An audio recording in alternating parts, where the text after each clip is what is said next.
തലസ്ഥാന നഗരിയിൽ നിന്നും 12 കിലോമീറ്റർ അകലെയുള്ള ടൂറിസ്റ്റ് സ്പോട്ടാണ് വേളി ടൂറിസ്റ്റ് വില്ലേജ്. ബോട്ടിങ്ങിനും മറ്റ് ഉല്ലാസ നിമിഷങ്ങൾക്കുമുള്ള സൗകര്യങ്ങൾ വേളിയെ സന്ദർശകരുടെ ഇഷ്ടകേന്ദ്രമാക്കുന്നു. പ്രവേശന സമയം രാവിലെ 8 മണി മുതൽ വൈകിട്ട് 6:30 മണി വരെയാണ്. പ്രവേശന നിരക്ക് മുതിർന്നവർക്ക് 20 രൂപയും കുട്ടികൾക്ക് 5 രൂപയുമാണ്.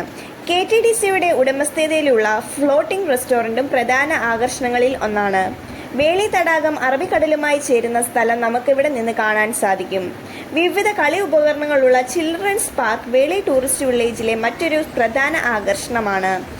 സൗന്ദര്യാത്മകമായി രൂപകൽപ്പന ചെയ്ത നടപ്പാതകൾ, ധാരാളം സുഖപ്രദമായ ഇരിപ്പിട ക്രമീകരണങ്ങൾ എന്നിവ ഇതിനെ ഒരു മികച്ച പിക്നിക് പ്ലേസ് ആക്കി മാറ്റുന്നു. ഇന്ത്യയിലെ തന്നെ ആദ്യത്തെ സൗരോർജ്ജത്തിൽ പ്രവർത്തിക്കുന്ന മിനിയേച്ചർ ട്രെയിൻ ഇവിടുത്തെ മറ്റൊരു ആകർഷണം. 2.5 കിലോമീറ്റർ ദൂരം വരുന്ന ഈ ട്രെയിൻ യാത്രക്കാർക്ക് വേലിയുടെ മനോഹാരിതയും ഭംഗിയും ആസ്വദിക്കാൻ സാധിക്കും. 3 ബോഗികളും വിശാലമായ സ്ഥലവുമുള്ള ഈ ട്രെയിനിൽ ഒരേ സമയം 45 പേർക്ക് യാത്ര ചെയ്യാൻ കഴിയും.